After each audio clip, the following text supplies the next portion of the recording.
عالم نے ہمیں 7 چیزوں میں فضیلت عطا کی. وہ 6 چیزیں کیا ہیں کہ جس کی طرف امام سجاد اشارہ فرما رہے ہیں کہ پروردگار عالم نے ہمیں علم عطا کیا ہے. ہم آل محمد کو پروردگار عالم نے علم عطا کیا ہے. ہم آل محمد کو خدا نے علم، صبر اور بردباری عطا کیا ہے. ہمارے محمد کو پروردگار عالم نے سخاوت کا جذبہ عطا کیا. ہمارے محمد کو خدا بند متعال نے فصاحت اور بلاغت عطا کی. ہمارے محمد کو پروردگار عالم نے شجاعت عطا کی ہے. اور ہمارے محمد کو پروردگار عالم نے لوگوں کے دلوں میں ہماری محبت کو ڈال دیا. یہ بہت بڑا مسئلہ ہے. یہ امام سید سجاد شام میں بیان کرتا ہے. عزیزوں، آپ نے سنا ہوگا کہ شام کوفے کی طرح نہیں تھا. شام کا ایک الگ ماحول تھا، شام کی ایک الگ فضا تھی. شام نہ کوفہ تھا، نہ بصرہ تھا، نہ مدینہ تھا، نہ مکہ تھا. شام اس جگہ کا نام ہے جس کو اسلامی مملکت سے الگ کر کے مسلمانوں کو یہ بتایا جا رہا تھا کہ جو ہم کر رہے ہیں وہی اسلام ہے، جو ہم انجام دے رہے ہیں وہی اسلام ہے، جو ہم پہن رہے ہیں وہ اسلامی لبادہ ہے، جو ہم گفتگو کر رہے ہیں وہ اسلامی گفتگو ہے، جو منبر پہ ہم بیان کر رہے ہیں وہی اصلی اسلام ہے. یہ شام وہ فضا تھی. اور ایسے ماحول میں امام سجاد اس خطبے کو ارشاد فرما رہے ہیں.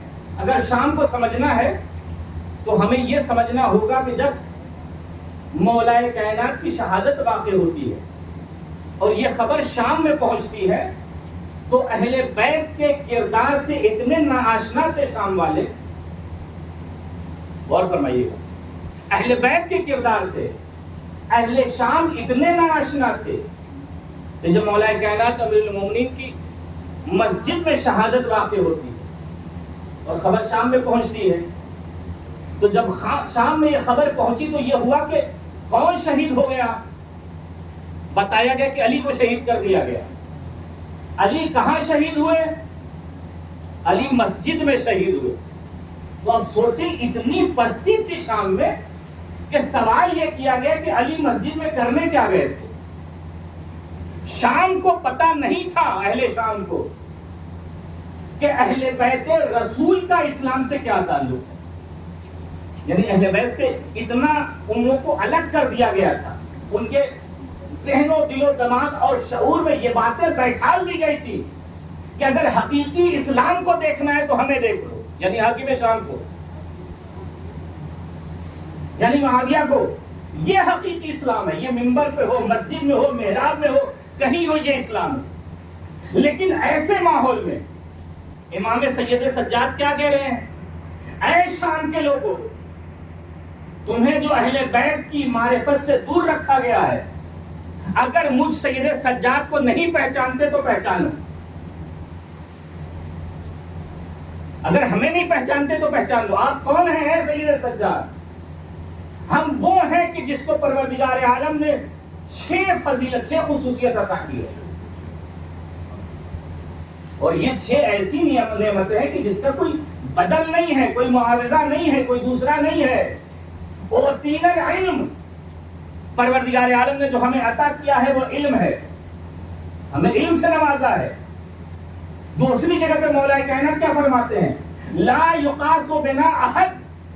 ہم اہل بیت سے کسی کا مقایسہ نہیں کیا جا سکتا.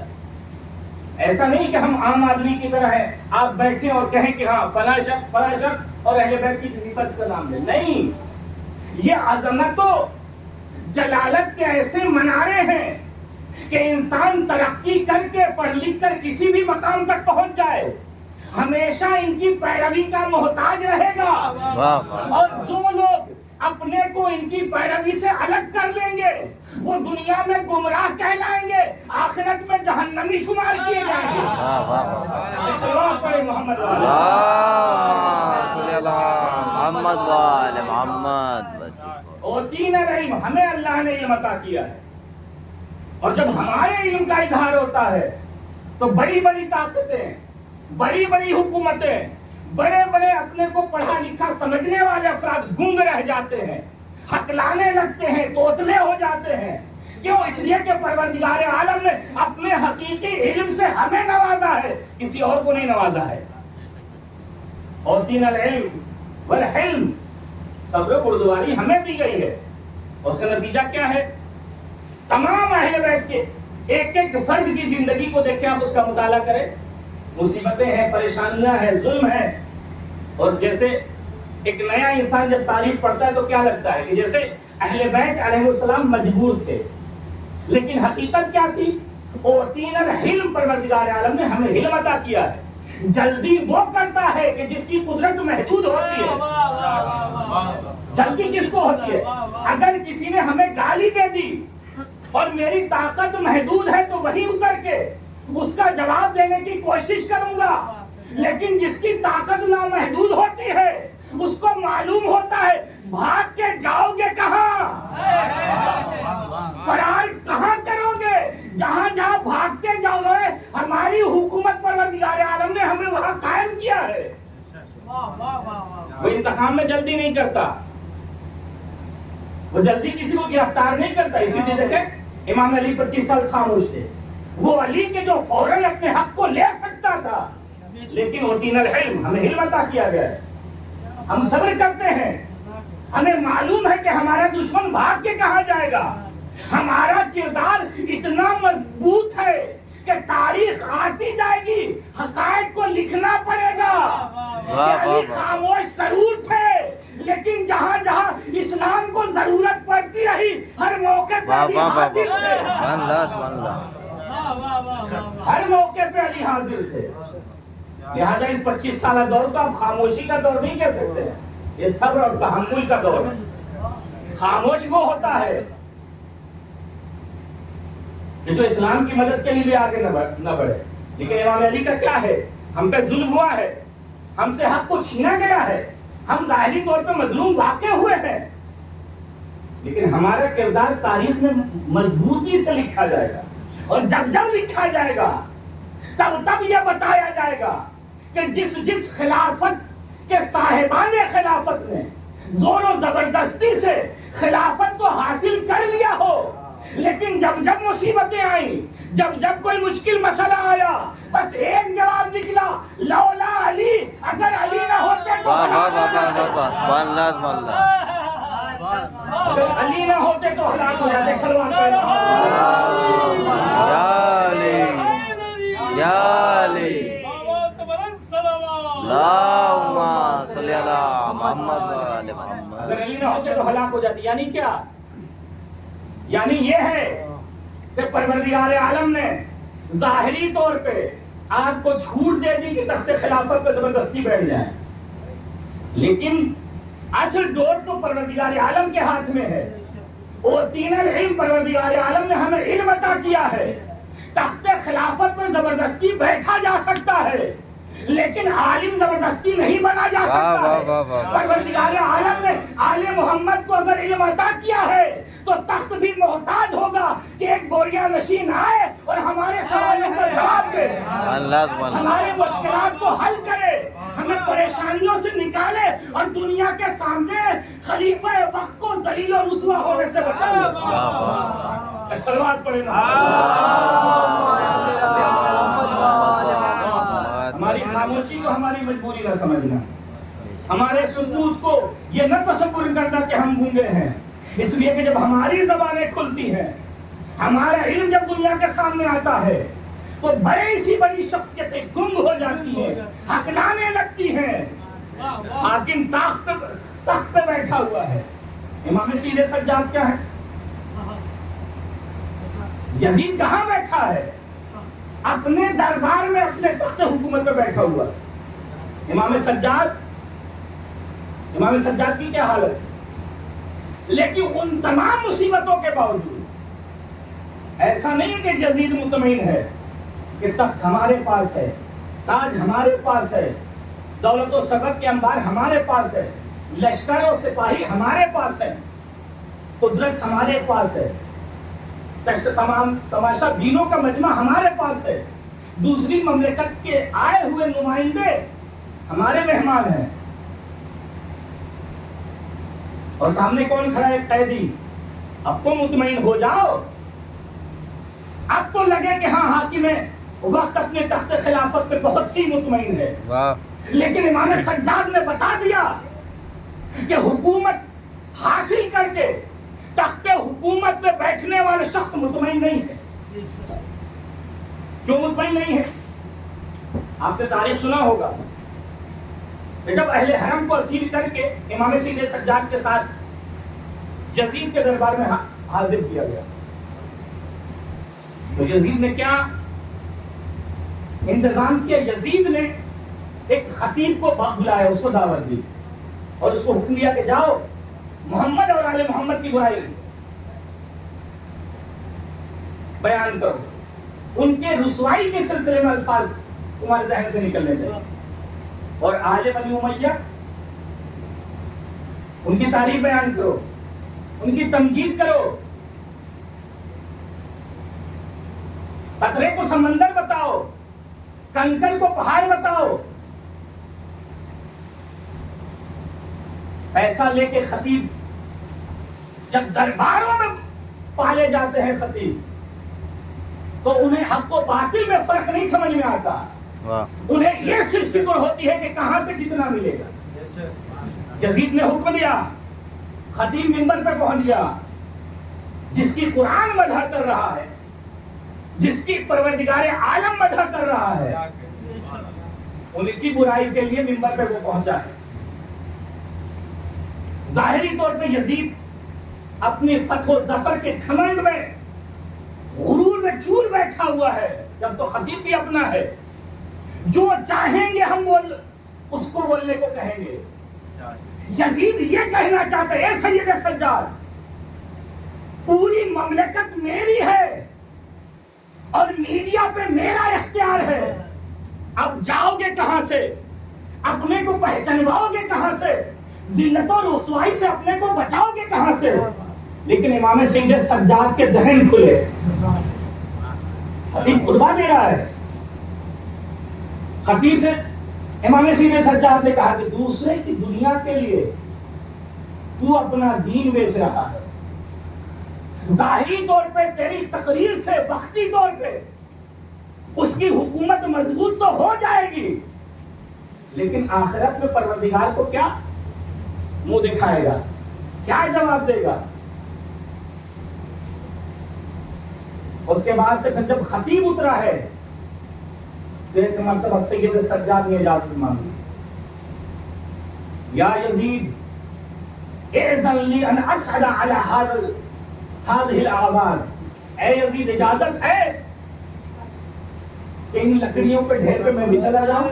واہ واہ واہ واہ واہ، امام سید سجاد ہتھکڑیوں اور بیڑیوں میں ہیں، قیدی بنا کر پیش کیے گئے ہیں، لیکن امام سید سجاد کے دہن سے جو جملے نکل رہے ہیں، اس کے کسی ایک لفظ اور انداز سے یہ نہیں لگتا کہ کسی ایسی کی زبان سے یہ جملے نکلے ہیں کہ جو قیدی ہے جس کو ہتھکڑی پہنا کے کھڑا کیا گیا۔ اے یزید اجازت ہے کہ ان لکڑیوں پہ ڈھیر پہ، ایک جملے میں امام سجاد نے کیا کہا تھا کہ ہمیں اللہ نے فصاحت عطا کی ہے، ہمیں بلاغت عطا کی ہے، ہم جانتے ہیں کب اور کہاں کیا کہنا ہے، ہمیں سمندر کو کوزے میں سمونا آتا ہے، ہم جانتے ہیں کہ مغرور دشمن کو کی ناک کیسے لگائی جاتی ہے، ہمیں پتا ہے کہ غرور کو کیسے چور کیا جاتا ہے، ہمیں معلوم ہے کہ ظالمین کو کیسے کچلا جاتا ہے انہی کے دربار میں۔ یا یزید اذن لی، اے یزید اجازت دے ان اشہد هذه الاعواد، کہ ان لکڑیوں کے ڈھیر پہ منبر نہیں کہ امام سجاد نے، اور امام سجاد نے ایک چھوٹے سے جملے سے حکومت شام کو اہل علم کی نظر میں اس کا تختہ پلٹ دیا۔ ایک منبر پہ تھا، خطابت کر رہا تھا، تقریر کر رہا تھا. امام سجاد نے کہا اجازت ہے کہ ان لکڑیوں پہ ڈھیر پہ جاؤ. امام سجاد لوگوں کو یہ بتانا چاہتے ہیں کہ جس منبر پر اہل بیت کے فضائل نہ بیان ہو، جس منبر پہ حقیقت شرعیہ بیان نہ ہو، شریعت نہ بیان ہو، وہ لکڑیوں کا ڈھیر ہے، منبر نہیں ہے. وہ لکڑیوں کا ڈھیر ہے، وہ منبر نہیں ہے. منبر وہ تھا کہ جس میں رسول خدا آتے تھے، تو علی کے فضائل بیان ہوتے تھے، فاطمہ کی مدح سرائی ہوتی تھی، حسن کے فضائل بیان ہوتے تھے، حسین کے فضائل بیان ہوتے تھے. شریعت کو بیان کیا جاتا ہے. امام سید سجاد یہ بتانا چاہتے ہیں کہ جس منبر پہ اہل بیت کو برا بھلا کہا جائے، وہ لکڑیوں کا ڈھیر تو ہو سکتا ہے، منبر نہیں ہو سکتا. اور یہیں سے حکومت شام کے باطل ہونے کی بھی دلیل دے دی کہ جس منبر و تخت و تاج پہ بیٹھنے والا انسان اہل بیت کے بارے میں بدگوئی کرتا ہوا نظر آئے، وہ گوشت اور ہڈیوں کا مجموعہ تو ہو سکتا ہے، انسان نہیں وہ گوشت کا لوتھڑا ہو سکتا ہے، وہ ہڈیوں کا ڈھانچہ ہو سکتا ہے، لیکن وہ انسان نہیں ہوگا، وہ مسلمان نہیں ہو سکتا ہے. اس لیے کہ جس دین کی بنیاد محبت اہل بیت میں رکھی گئی ہو، جس دین کی نماز بغیر صلوات پڑھے پوری نہ ہوتی، اس کی نماز اہل بیت پہ درود پڑھے ہوئے پوری نہ ہوتی ہو، وہ کیسا خلیفہ اور وہ کیسا حاکم اور وہ کیسی تخت خلافت ہے کہ صلوات پڑھے.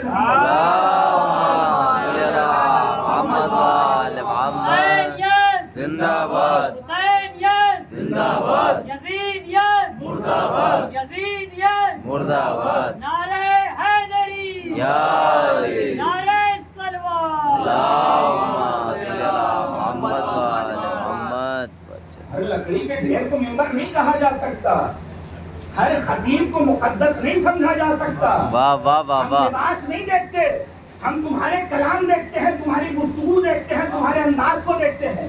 اگر تمہارا تعلق اہل بیت سے مضبوط ہو تو تم کہیں کے رہو، ملنا اہل بیت کی سند مل جاتی ہے. فارس کا رہنے والا سلمان، وہ کہاں عرب وہ کہاں عجم، وہ عرب کے جو دوسروں کو گونگا کہتے تھے، لیکن سلمان فارسی نے محبت اہل بیت پہ اپنے کردار کو اتنا سنوارا کہ اہل بیت کے شخص نہیں ہے لیکن اہل بیت کی سند مل رہی ہے. صلوات پڑھیں محمد.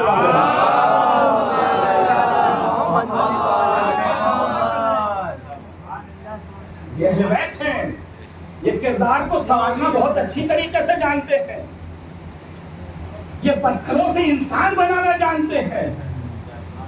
انہیں فن ہے کہ کن حالات میں کیسے گفتگو کرنی. اور یہاں سے ایک بات اور ہمیں سمجھ لینی چاہیے، وہ یہ ہے کہ اہل بیت میں کسی ایک فرد آپ نہیں بتا سکتے نا کہ جو حالات سے مجبور ہو گیا، حالات سے مجبور ہو گیا. ظاہر سی بات تو ظلم و جور کا شکار ہے. جس شخص کو تخت خلافت کی زینت بننا تھا وہ بوریے پہ بیٹھا ہے، مظلوم ہے لیکن مغلوب نہیں ہے. مظلوم ہے لیکن مجبور نہیں ہے. مظلوم ہے لیکن جہاں جہاں ضرورت پڑے گی تمہیں احساس ہوتا رہے گا کہ غلط جگہ پہ بیٹھے ہوئے. نہ سوچیں وہ کون انسان ہے کہ جو اپنا ماحول ہے تو سمجھ میں آتا ہے، دشمنوں کا ماحول ہو، غیر لوگ موجود ہیں، بڑے سے بڑا خطیب آپ کھڑا کر دیجیے کہ آپ کو تقریر کرنی ہے. کہاں پہ؟ جہاں سب آپ کے خلاف ہیں، جہاں سب آپ کے دشمن ہیں، جہاں سب آپ کی باتوں پہ ہنسنے کے لیے کھڑے ہیں، جہاں آپ کے حلیے کا مذاق اڑانے کے لیے کھڑے ہیں، جہاں آپ قیدی بنائے گئے ہیں، جہاں آپ کے ہاتھ میں ہتھکڑی ہے، پاؤں میں بیڑی ہے. اور کہاں سے آ رہے ہیں؟ کہاں سے آ رہے ہیں؟ کربلا سے. سب کی قربانیاں دے کے آ رہے ہیں. ایسے میں یزید کیا کرنا چاہ رہا تھا؟ یزید یہ بتانا چاہتا تھا جناب سید سجاد کو کہ قدرت ہمارے پاس ہے تو تم مجبور ہو. امام سجاد یہ بتانا چاہتے ہیں کہ ہم مظلوم ضرور ہیں مجبور نہیں ہیں. اس کی دلیل کیا ہے؟ جب امام سجاد نے اجازت طلب کی اسلام پر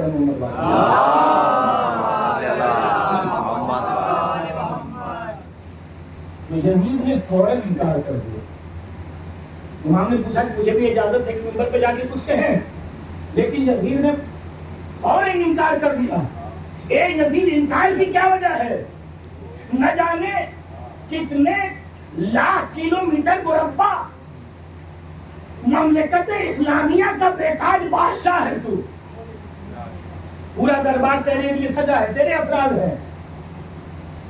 خوف کس بات کا ہے؟ قیدی کیا کر لے گا؟ جس کے ہاتھ بندے ہوں، پیر میں زنجیر ہو، گلے میں توق ہو، وہ کیا کہہ دے گا؟ لیکن یزید کو پتا تھا. یزید نے منع کر دیا. اور یہاں سے امام سجاد نے ایک جملہ کہا کہ وہ تین شجاع پروردگار عالم نے ہمیں شجاعت عطا کی. آپ تصور کریں ایسے ماحول میں یزید کون ہے؟ اس کو پڑھنے کی ضرورت ہے، اس کو جاننے کی ضرورت ہے. یزید وہ شخص ہے کہ جس نے 3 سال کچھ مہینے حکومت کی، اور اس 3 سال کچھ مہینے میں یزید نے 3 بڑے بڑے جرائم انجام دیے. ہزاروں لوگوں کا قتل کیا، جس میں حافظان قرآن بھی تھے، جس میں اصحاب رسول بھی تھے، جس میں بڑی بڑی شخصیتیں تھیں. 61 ہجری میں مسئلہ اقتدار آیا، کربلا کا واقعہ ہوا. 63 ہجری میں مدینے کو 3 دن تک یزید نے حلال کر دیا. ہزاروں لوگ مارے گئے. اصحاب رسول تھے، ان کو قتل کر دیا گیا. 700 سے زیادہ حافظان قرآن تھے، ان کو شہید کر دیا گیا. مسجدوں کی بے حرمتی کی گئی، اور 3 دن تک یزید کے فوجیوں کے لیے مدینہ حلال تھا. جو جس گھر میں گھس جائے، جو چاہے کرے، جیسا گناہ چاہے مرتکب ہو جائے. اور عزیز، اس کا نتیجہ کیا تھا؟ اس کا نتیجہ یہ تھا کہ 1000 سے زیادہ ناجائز بچے پیدا. 3 سال کچھ مہینہ ایسا ظالم شخص امام سید سجاد کے سامنے بیٹھا ہوا تھا.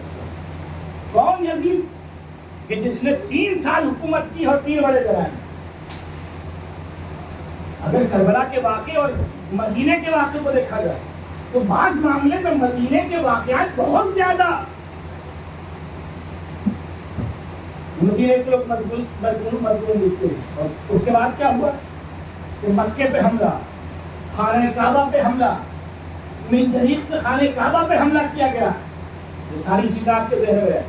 ایسا یزید اپنی مملکت میں اپنے تخت پہ بیٹھا ہوا ہے. امام سید سجاد وہاں پہ ایک قیدی کی حیثیت سے پیش کیے گئے ہیں. لیکن امام سجاد نے کیا ہے؟ یزید، اجازت ہے کہ میں اس منبر پہ جاؤں، ان لکڑیوں کے ڈھیر پہ جاؤں.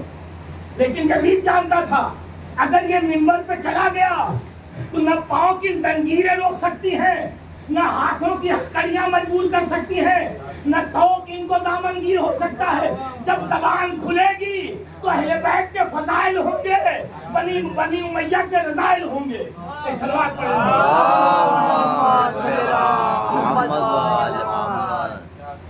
نہیں، اجازت نہیں.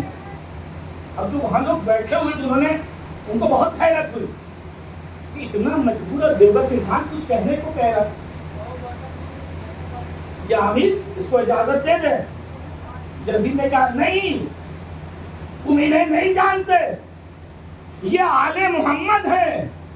اللہ نے ان کو ایسا علم دیا ہے کہ اگر منبر پہ جائے تو ہماری بے عزتی رکھی ہوئی ہے.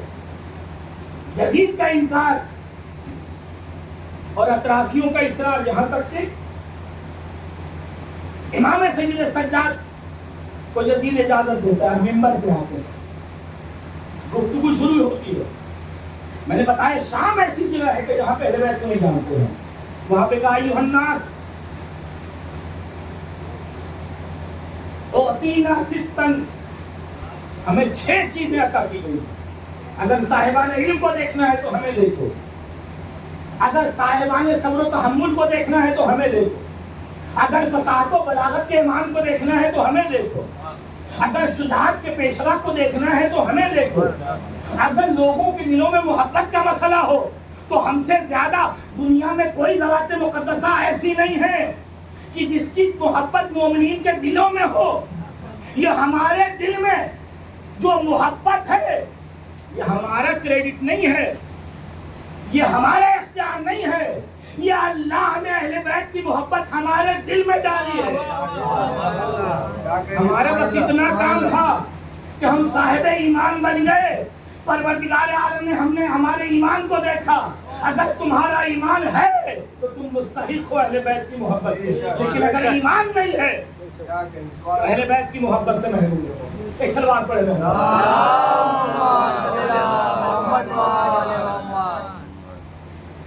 اب فصاحت و بلاغت کے چشمے پھوٹ گئے۔ شام کی تاریکی میں امام سید سجاد علم کی قندیلیں جلا رہے ہیں اپنے خطبے سے، جہاں اہل بیت سے لوگوں کو دور رکھا گیا تھا۔ امام سجاد بتا رہے کہ 7 ایسی فضیلت ہے کہ دنیا میں کسی اور کو نصیب نہیں ہے، کسی اور خاندان کو نصیب نہیں ہے، وہ ہمیں عطا ہوئی ہے۔ وہ فضیلتیں کیا ہے کہ نبی مختار ہمارے خاندان سے، واہ واہ واہ۔ وہ فضیلت کیا ہے جعفر طیار ہمارے خاندان سے، وہ فضیلت کیا ہے جناب حمزہ ہمارے خاندان سے ہے، وہ فضیلت کیا ہے اسد اللہ الغالب علی ابن ابی طالب ہمارے خاندان سے ہے۔ اللہم صلی علی محمد و آل محمد۔ وہ فضیلت کیا ہے کہ حسن و حسین ہمارے خاندان سے ہیں۔ گفتگو کہاں ہو رہی ہے؟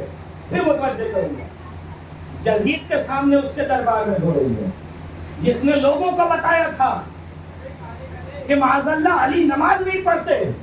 امام سید سجاد بتا رہے ہیں کہ اگر سجدے کر رہے ہو، اگر نماز کی توفیق ہے، اگر جبین نیاز پروردگار عالم کے سامنے خم ہو رہی ہے تو ہمارا شکریہ ادا کرو، ہم پہ درود بھیجو، ہمارا شکریہ ادا کرو، ہمارے احسان مند رہو۔ اگر ہماری ذاتیں نہ ہوتی تو تمہیں شعور بھی نہیں تھا کہ سر کس کے سامنے جھکا رہا ہے۔ مجھے تو پتا بھی نہیں تھا کہ یہ سر جس کو پروردگار عالم نے بدن کے سب سے برترین حصے پہ رکھا ہے کہاں جھکانا ہے۔ تم تو کہیں بھی جھکا دیتے، پتھروں کے سامنے، کنکروں کے سامنے، دولت مندوں کے قدموں میں، اقتدار والوں کی جھولیوں میں، کہیں بھی سر جھکا دیتے۔ لیکن ہم عالم محمد نے بتایا، ہم نے تمہیں سکھایا کہ تمہارے نفس کی قیمت جنت کے علاوہ کچھ نہیں ہے، لہذا پتھر، کنکر، درہم و دینار سجدے کے لائق نہیں ہے، پروردگار عالم کی ذات سجدے کے لائق ہے، کہ جس نے ہمیں خلق کیا، جس نے وجود بخشا۔ ایک صلوات پڑھیں۔ اللہم صلی علی محمد و آل محمد۔ فصاحت و بلاغت امام سجاد کو ملی کہاں؟ امام سجاد کو یہ فصاحت و بلاغت ان کی خاندانی ہے۔ اس گھر سے جب کوئی گفتگو کرتا ہے تو لوگ دنگ رہ جاتے ہیں۔ امام علی کی نہج البلاغہ ہم کم پڑھتے ہیں، لیکن جنہوں نے پڑھا انہوں نے بتایا، انہوں نے حقیقت سے آشنا کیا۔ ابن ابی الحدید معتزلی سنی مذہب ہے، لیکن نہج البلاغہ کی شرح لکھتے ہیں۔ آپ تصور کریں، ایک غیر شیعہ امام علی کے کلمات کی توضیح اور تشریح اور تفسیر کیوں لکھے گا؟ غیر شیعہ نہیں لکھے گا، لیکن جو فصاحت و بلاغت کے آداب سے آشنا ہو اور اس کے سامنے نہج البلاغہ کو رکھ دیا جائے تو پھر ایسا انسان مجبور ہوتا ہے تعریف کرنے پہ۔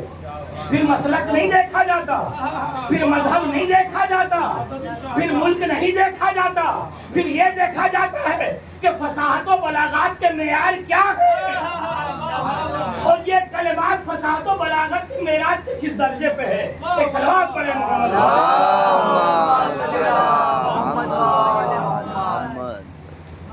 وہ کیا کہتا ہے کہ میں نے ایک خطبے کو 2000 بار پڑھا، 2000 بار پورے نہج البلاغہ کو شروع سے آخر تک 200 بار ہم نے مطالعہ کیا. ایک سنی انسان ہے. نہج البلاغہ کیا ہے؟ امام علی کے کلمات کا پورے کلمات کا مجموعہ نہیں ہے. سید رضی نے کچھ چنندہ الفاظ اس میں سے نکالے جملات، اس کو اکٹھا کیا، اس کا نام رکھا نہج البلاغہ. لیکن اتنے مختصر سے مجموعہ کلام امیر المومنین پوری دنیا کے فصحاء و بلغاء کو گم کر کے رہ گیا، گم کر دیا. زبانیں ساکت ہیں، فصحاء و بلغاء سامت ہیں، کہیں تو کیا کہیں اس کے بارے میں.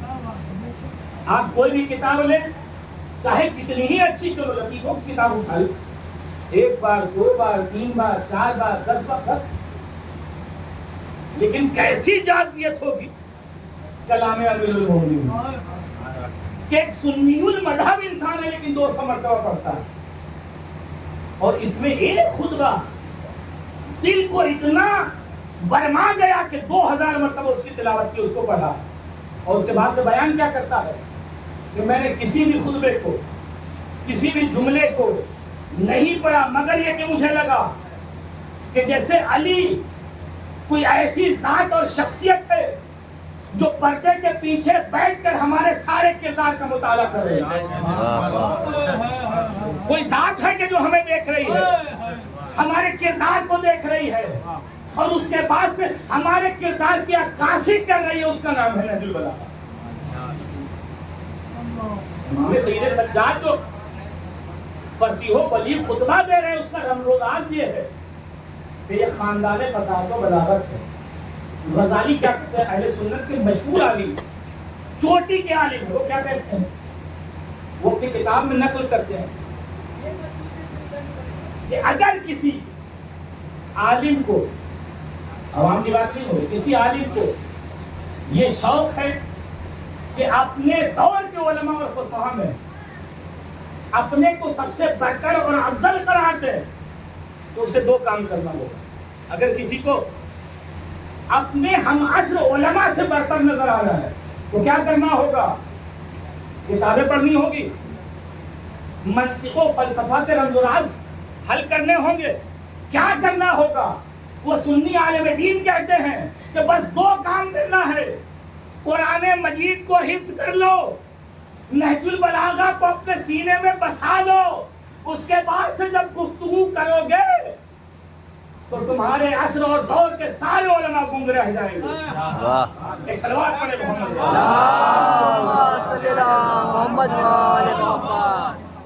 کیسے فصاحت و بلاغت ہے. اور یہ وہ کلمات نہیں ہیں کہ جس کو پہلے سے آمادہ کیا گیا ہو، مجمع میں آ کے اس کو پڑھا گیا. نہیں، امام علی بیٹھے کچھ بول رہے ہیں تو وہ نہج البلاغہ ہے. امام علی کھڑے ہیں کچھ بول رہے ہیں تو وہ نہج البلاغہ ہے. امام علی سفر میں ہیں، کوئی گفتگو کر رہے ہیں تو بلاغت کے فن پارے ہیں.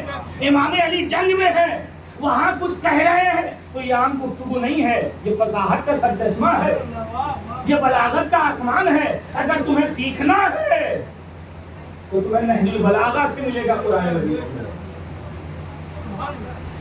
ابن ابی الحدید جو خود شرح نہج البلاغہ لکھتے ہیں، وہاں پہ کیا کہتے ہیں؟ یہ پوری فصاحت و بلاغت کی تاریخ پڑھ رہے. امام علی کے علاوہ کسی اور کا نام نہیں ہے.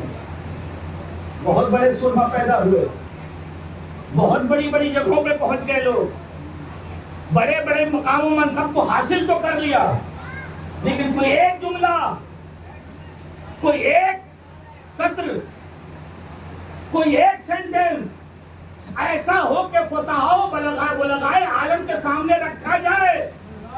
وہ فلاں خلیفہ تھے، یہ ان کا فن پارہ، وہ فلاں حاکم تھے، یہ ان کا نمونہ، وہ فلاں عالم تھے، یہ ان کا شاہکار. کسی کا بھی نہیں. اسی لیے ابن ابی الحدید نے کیا کہا کہ اگر فصاحت و بلاغت کے زاویے سے امام علی اور ان کی گفتگو کو دیکھا جائے تو وہ امام الفصحاء. ہم کیا کہتے ہیں؟ امیر المومنین ہمارے امام ہیں، لیکن صرف ہمارے امام نہیں ہیں، دنیا کے سارے فصاحت کے علم رکھنے والوں کے امام ہے۔ اگر فصاحت و بلاغت کے فنکارے چاہیے فنکارے چاہیے تو در علی سے ملے گا اور کہیں نہیں ملے گا۔ وہ امام الفصحاء، وہ سید البلاغاء، علم بلاغت کے سید و سردار ہیں۔ جب یہ آ جائے میدان میں، جب یہ گفتگو کریں، جب ان کے ذہن کھلے، تو جہاں سردار بولتا ہے وہاں دوسروں پہ لازم ہوتا ہے کہ خاموش رہے، چپ رہے۔ جب بولنے کا سلیقہ نہیں ہے، جب گفتگو کا ہنر نہیں ہے، تو تمہیں کس نے اجازت دی ہے کہ علی کے سامنے گفتگو کریں؟ صلوات پڑھیں محمد۔ اللہم صلی اللہ محمد و آل محمد۔ ایسے انسان کے وارث ہیں، ایسی شخصیت کے وارث امام رضا۔ تو یزید جیسا انسان کیوں نہ ڈرے؟ ظالم اپنی فتح و ظفر کے نشے میں چور تو ہوتا ہے، لیکن ظالم بزدل ہوتا ہے، جو باطل پہ ہوتا ہے، جو غلط ہوتا ہے، اس کے دل میں ہمیشہ ایک خوف اور ایک ڈر ہوتا ہے، لیکن جو حق پہ ہو وہ مضبوطی سے اپنے پوائنٹ کو رکھتا ہے، وہ پوری طاقت اور استحکام کے ساتھ اپنی بات کو رکھتا ہے۔ اس لیے اس کو بے شک و شبہ نہیں ہوتا ہے، اس کو کسی طریقے کا ڈر اور خوف نہیں ہوتا ہے، اس لیے پوری طاقت کے ساتھ امام سید سردار اپنی بات کو رکھ رہے ہیں۔ حالات ایسے نہیں کہ گفتگو کر سکے انسان۔ بڑے سے بڑا خطیب اگر غم و اندوہ کا شکار ہو سے جا کے کہیں تمہارے بیٹے کا انتقال ہو گیا، اب گفتگو کرو، ناطقیں بند ہو جاتے ہیں، زبانیں گم ہو جاتی ہیں، بولنے کی صلاحیت ختم ہو جاتی ہے، انسان کہنا کچھ چاہتا ہے نکلتا ہے کچھ۔ لیکن امام سجاد نے بتایا کہ ہم صرف تمہارے امام نہیں ہیں، ہم فصاحت و بلاغت کے بھی امام ہیں، ہم شجاعت کے بھی امام ہیں، ہم صبر و تحمل کے بھی امام ہیں۔ پروردگار عالم نے ہمیں امامت کے لیے پیدا کیا گیا ہے۔ ہمارے ہاتھوں کو قید کر سکتے ہو، ہمارے جسموں کو بندی بنا سکتے ہو، لیکن ہماری فکریں امامت کرتی رہیں گی، ہماری گفتگو امامت کرتی رہے گی۔ ایک سلوات پڑھیں محمد۔ اللہم صلی اللہ محمد و آل محمد۔ اسی لیے سجاد اس کے وارث ہیں کہ جس نے خلیفہ وقت کے دربار میں ایک جملہ کہا اور ایک جملے میں پوری تاریخ پیغمبر اکرم کو سمیٹ کر رکھ دیا۔ جب پیغمبر اکرم کی وفات ہوئی، گھر پہ حملہ ہوا، دربار میں مسجد میں جناب سیدہ تو کیا کہا؟ جو نہیں جانتا وہ مجھے جان لے، اعلم انی فاطمہ و ابی محمد۔ اے لوگو، اے مسجد میں، اے اصحاب رسول، اگر نہیں جانتے تو ہمیں جان لو، ہم فاطمہ اور میرا باپ محمد ہے۔ اے سیدہ، آپ اصحاب کے بیچ میں کس کو بتانا چاہتی ہیں کہ آپ فاطمہ ہیں اور آپ کے باپ محمد مصطفیٰ صلی اللہ علیہ وسلم؟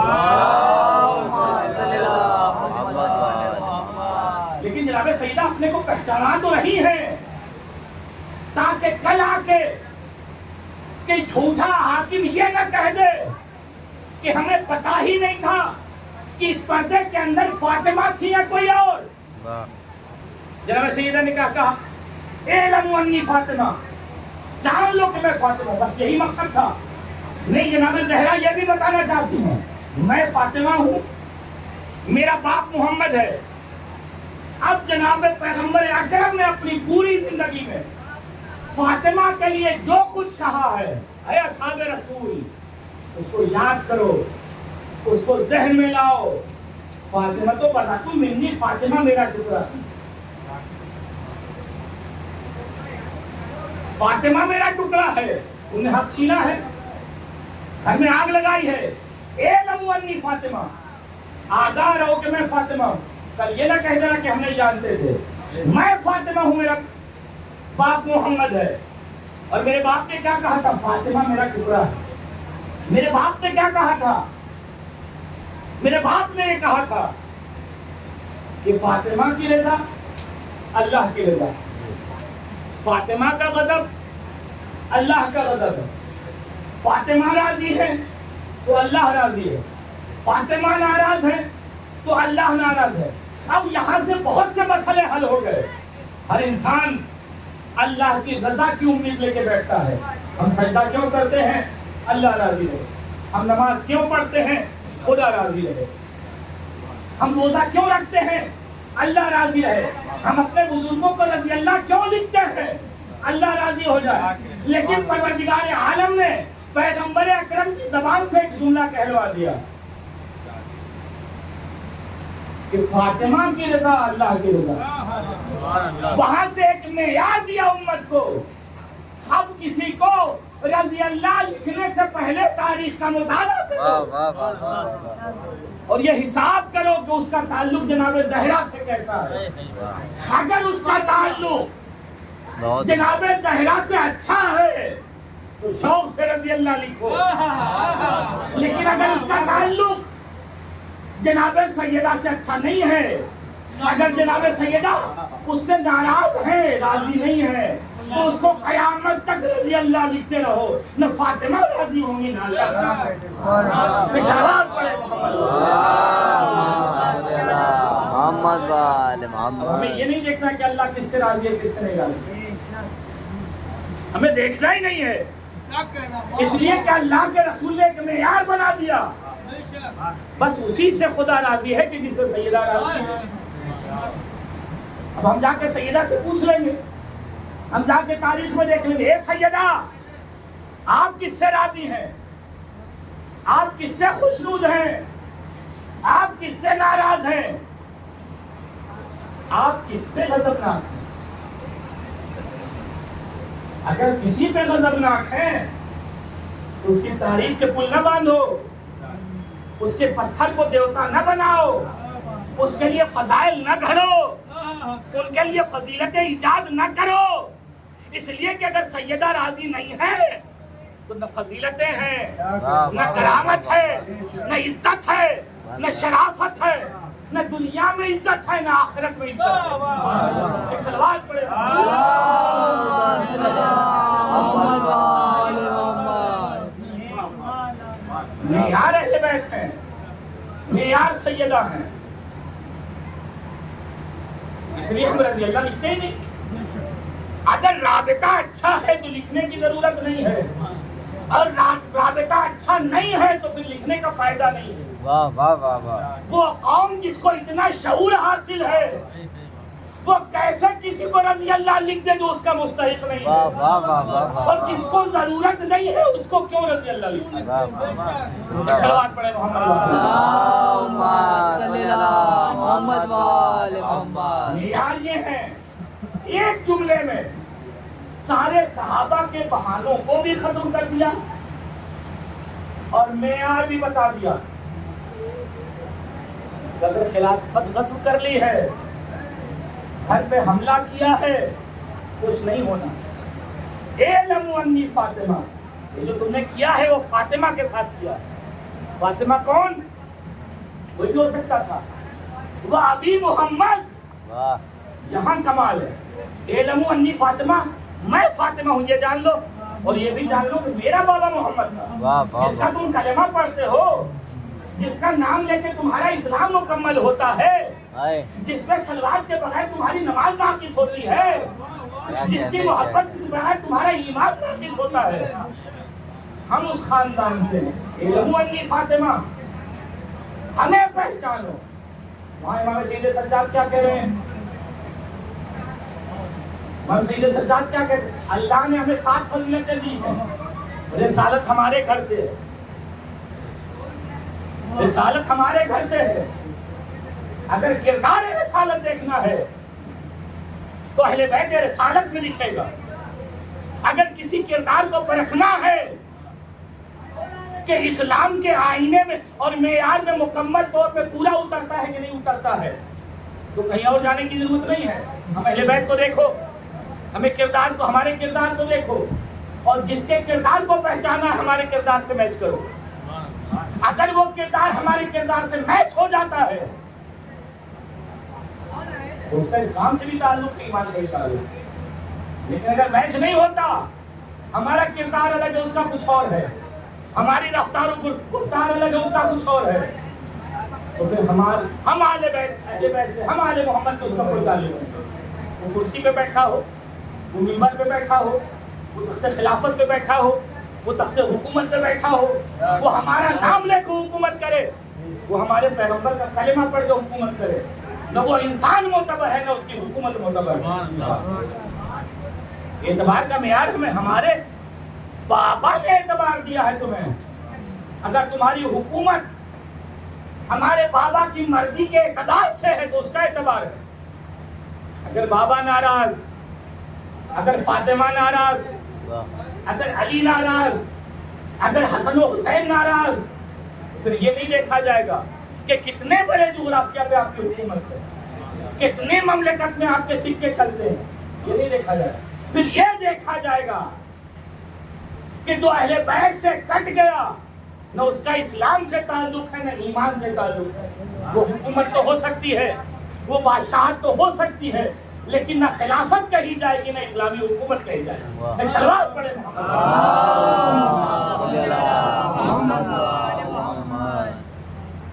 کبھی مجبور نہیں رہتے. ظاہری طور پہ دیکھیں امام سجاد کیا کہہ سکتے تھے، لیکن امام سجاد نے بتایا کہ ہمیں معلوم ہے کب کیا کہنا ہے. ہم گفتگو کے فن میں ماہر ہیں، ہمیں حالات سے لڑنے آتا ہے. ماحول بدلتے رہو گے، ہمارا انداز بدلتا رہے گا، مقصد ایک ہوگا. حالات بدلتے رہیں گے، انداز بدلے گا، مقصد ایک ہوگا. ہم مقصد سے پیچھے ہٹنے والے نہیں ہیں. کربلا میں تھے تو جان دے کے اسلام کی حفاظت کی.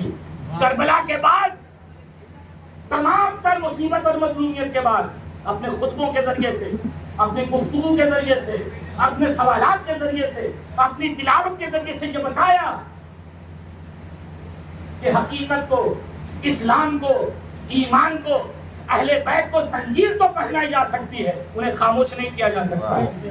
سر کو نوک نیزہ پہ پہنچایا جا سکتا ہے، لیکن سر کو نوک نیزہ پہ پہنچانے کے بعد قرآن سے جدا نہیں کیا جا سکتا ہے. ہمارے سر و تن میں جدائی کر سکتے ہو، لیکن ہمارے اور قرآن کے درمیان میں کوئی جدائی نہیں. حتیٰ یردا الی الحوض، پیغمبر نے کیا فرمایا؟ انی تارکم فیکم الثقلین، دو چیزیں چھوڑے جا رہا ہوں، قرآن اور اہل بیت، اور یہ دونوں حوض تک پہنچیں گے، وہاں ملیں گے تمہیں. تو جس کو حوض تک ساتھ پہنچنا ہے وہ تلواروں سے جدا ہو جائیں گے.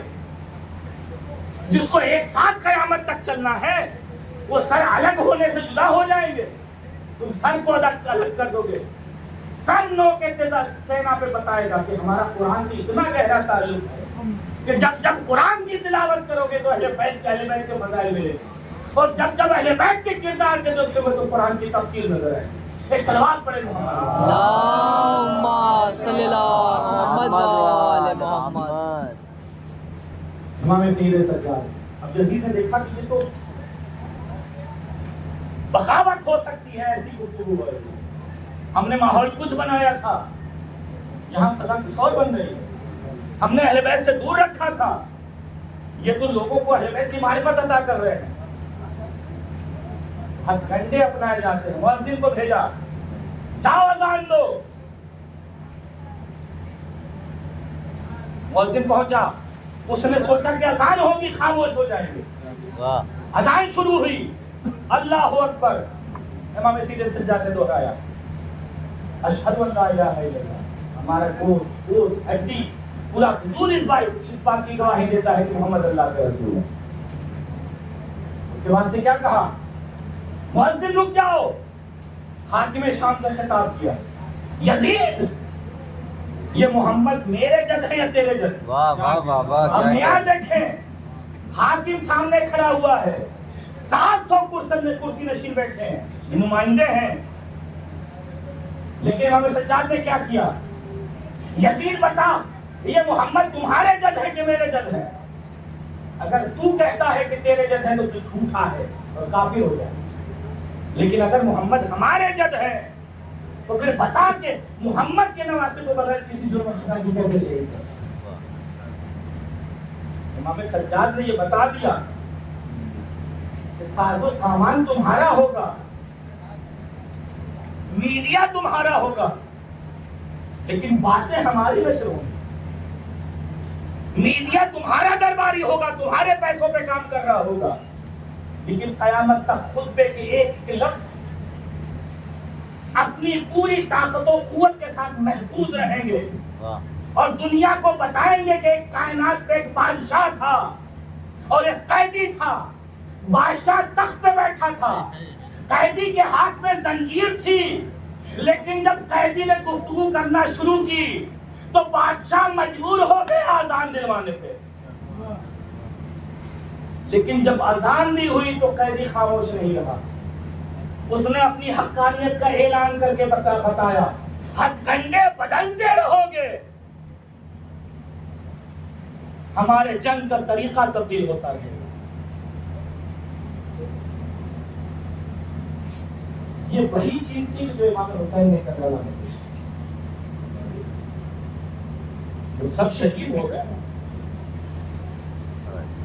آپ کو معلوم ہے کہ امام حسین اپنے شیخہ بچے کو لے اس بچے کی قربانی امام حسین میں بہت سخت ہے۔ 6 مہینے کا بچہ، ایک انسان، ایک باپ ہے کہ جو اپنے گھر جانا چاہ رہا ہے، دن بھر مزدوری کرتا ہے، ایک دن ایسا بھی آیا کہ اس کی کوئی کمائی کی درآمد نہیں تھی۔ اب شام کو جاتے وقت کیا سوچتا ہے؟ اس کے ذہن میں یہ ہے کہ خالی ہاتھ گھر پہ کیسے ہے، اس کو ہاتھ میں بچے منتظر ہوں گے، خالی ہاتھ جائیں گے تو ان پر کیا اثر پڑے گا۔ امام حسین کیا ہے؟ امام حسین نے دیکھا کہ جب کوئی نہیں بچا ہے، امام حسین علیہ السلام کو کھا لیا۔ یہ جو علی اصغر ہے امام حسین کی بڑی اہمیت کا حامل ہے، چھوٹا بچہ ہے، بھوکا بھی ہے، پیاسا بھی ہے، ماں اس لائق نہیں ہے کہ اس کو سیراب کر سکے، پیاس کی شدت کے عالم ہے۔ تصور کرے باپ کے کیا گزر رہی ہوگی۔ سب بلند رہا تھا، رو رہا تھا۔ امام حسین آئے، آنے کے بعد اپنے بچے کو لیا مقتل میں گئے۔ اہل بیت جانتے ہیں کہ ہمیں کب کیا کہنا۔ امام حسین مقتل میں گئے، جناب علی اصغر کو زمین پہ رکھا، اٹھا لیا گیا۔ اس کے بعد سے امام حسین نے خطبہ دینا شروع کیا۔ کیا آواز آئی؟ اینا اینا حرملہ کلام الحسین۔ حرملہ کہاں ہے؟ حسین کی گفتگو کو تمام کر دے۔ آخر حسین کی گفتگو میں کیا تھا؟ فوج تمہاری ہے، تیر تلوار نیزے تمہارے ہاتھ میں ہے، حسین سے کیا خطرہ ہے؟ لیکن دشمن جانتا تھا اب تک جو کچھ جو بھی میدان میں آیا اس کو شہید کرنے کا ہمارے پاس کوئی نہ کوئی بہانہ تھا۔ اب جس بچے کو حسین لے کے آئے ہیں، اگر اس کو زندہ رکھتے ہیں تو وہ ہمیں جینے نہیں دے گا، اگر اس کو شہید کرتے ہیں تو دنیا کو کیسا منہ دکھائیں گے، لہذا اس کو مار نہیں رہے ہیں۔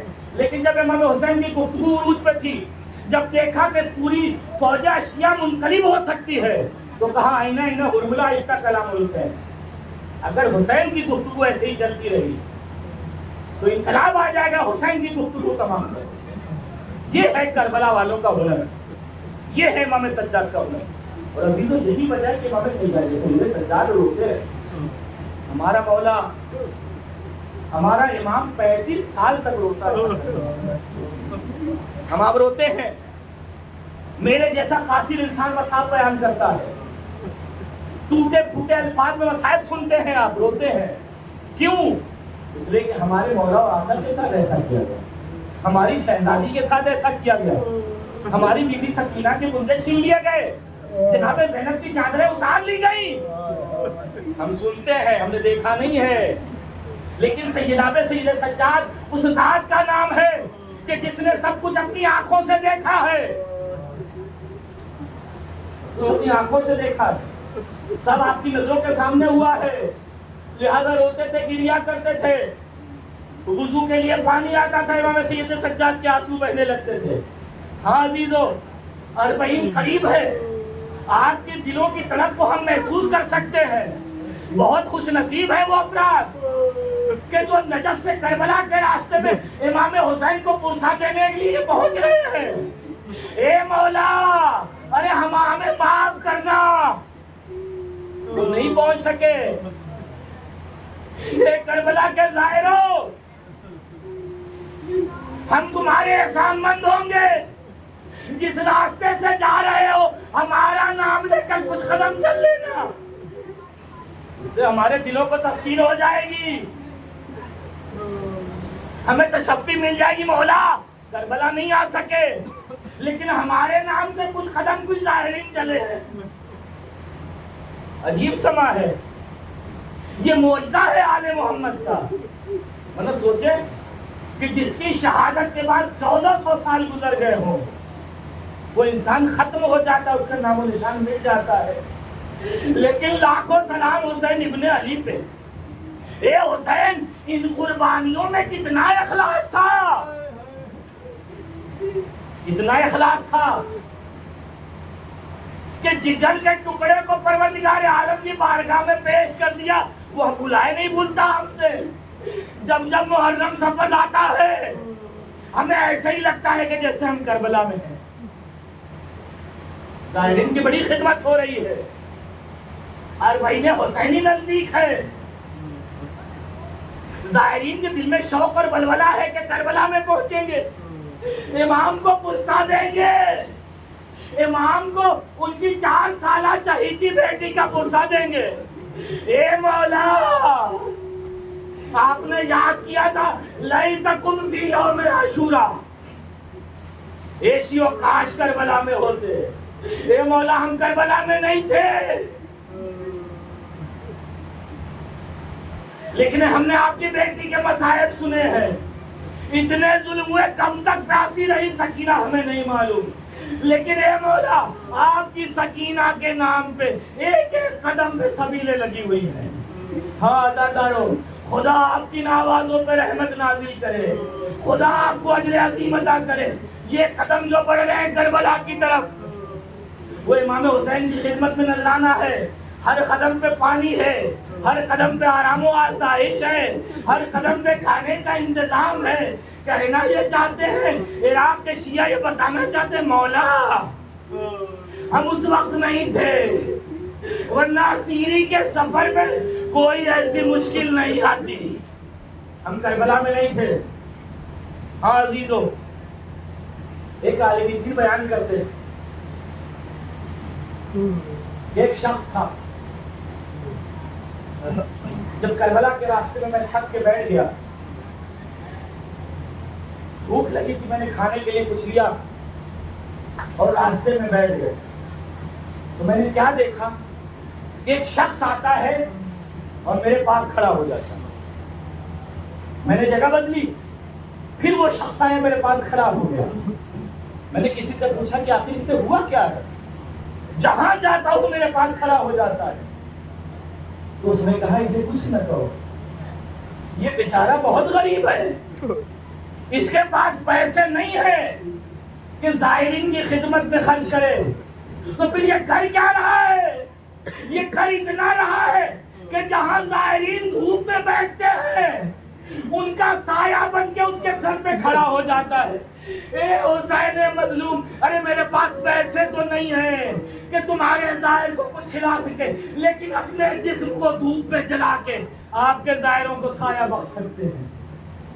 اے حسین، آپ نے کیسی آگ لگا دی لوگوں کے دلوں میں، یہ کیسی آگ لگی ہوئی ہے کہ جو ٹھنڈی نہیں ہو رہی ہے، آنسو ہے کہ رکتے نہیں ہیں، ایک ایک قدم پہ پانی کا انتظام کس کی یاد میں کہ جس کو پانی نہیں دی، جس کو بھوکا پیاسا رکھا گیا۔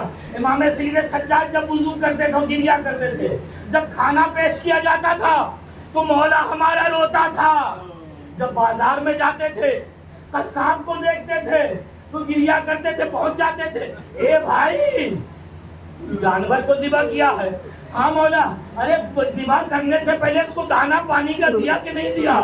اے مولا ہم مسلمان ہیں، آپ کے نانا کا کلمہ پڑھتے ہیں، یہ کیسے ہو سکتا ہے کہ جانور کو قربان کرے اور اس کو دانا پانی نہ دے. ایک مرتبہ کربلا کرتے تھے. بابا آپ پہ کیسی مصیبت, جانوروں کو پانی دیا جاتا ہے پھر ذبح کیا جاتا ہے, لیکن 12 بنی ہاشم بھوک اور پیاس کی شدت میں ذبح کیا. تبھی تو جب منہال نے پوچھا آقا یہ مولا کب تک روئیں گے, منہال انصاف نہیں کیا تم نے. یعقوب کا ایک بیٹا بچھڑا ہوا تھا, یعقوب اتنا روئے کہ آنکھیں سفید ہو گئی, نابینا ہو گیا وہ, لیکن ہم نے 18 یوسف کو اپنی نگاہوں کے سامنے شہید ہوتے دیکھا.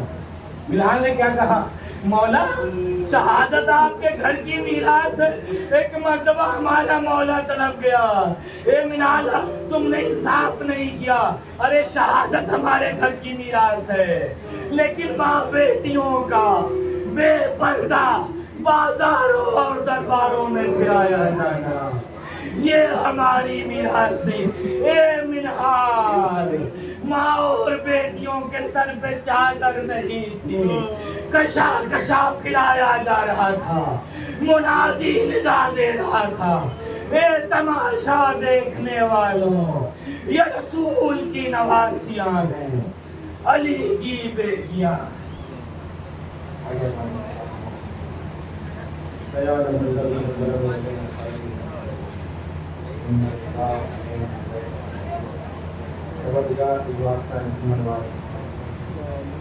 ہماری اس مختصر سے بعد